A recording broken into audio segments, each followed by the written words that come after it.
Magandang araw sa inyong lahat. Andito na naman si Estela para magbigay ng impormasyon na baka kahit papaano ay makapagbigay sa inyo ng kaunting ideya o dagdag kaalaman.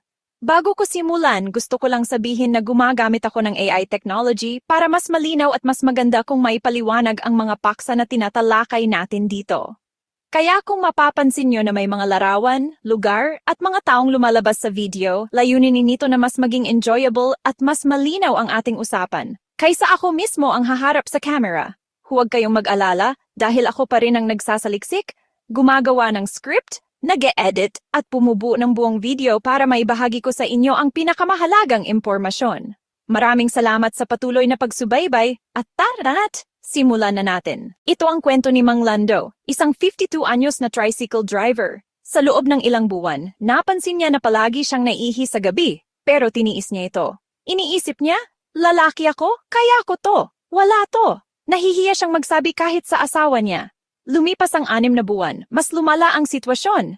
Masakit na ang pag-ihi at halos wala na siyang may pasok na boundary dahil sa sobrang pagod.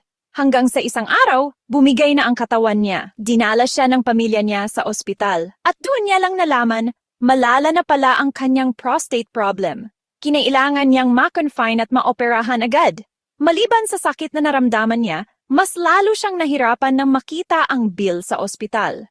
Sabi niya, kung nagpa-check up lang daw siya noong una pa lang, baka hindi na umabot sa ganito kalala at baka mas maliit ang gastos. Alam niyo ba na 7 sa 10 lalaki ang pumapanaw sa mga sakit na pwede sanang maagapan kung nagpa-check up lang sila? At ito ang mga tinatawag na silent killers. High blood pressure, walang sintomas sa simula pero biglang nagdudulot ng stroke o heart attack. Madalas galing ito sa sobrang alat sa pagkain, paninigarilyo, pag-inom ng alak at kulang sa ehersisyo. Diabetes, sakit na hindi agad nararamdaman pero unti-unting sinisira ang kidney, mata at ugat ng katawan. Isa rin ito sa pinakakaraniwang dahilan ng erectile dysfunction dahil naapektuhan ang daloy ng dugo.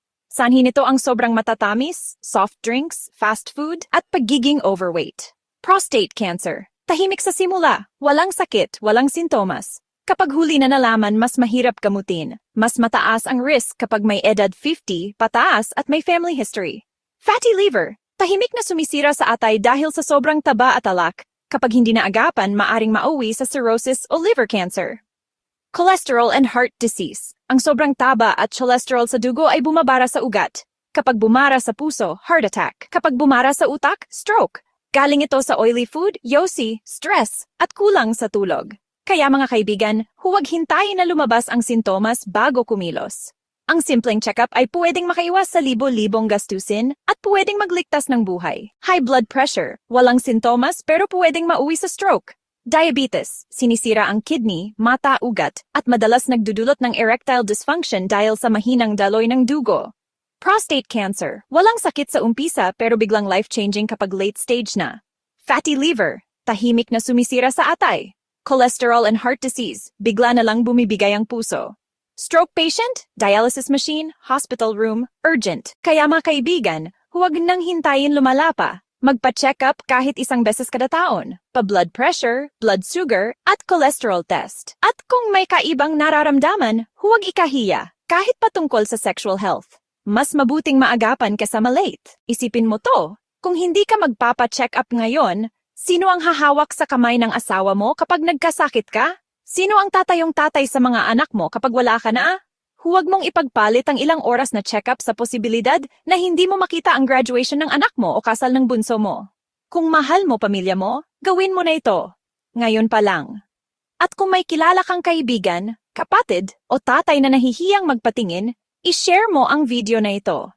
Malay mo, ang simpleng pag-share mo ang dahilan kung bakit mabuhay pa siya ng mas mahaba at makita ang kinabukasan ng pamilya niya. Kung nagustuhan ninyo ang topic na ito, humihiling lang po ako ng kaunting pabor na i-like, i-share at i-subscribe ang aming maliit na channel. Hanggang sa muli, ingat kayong lahat!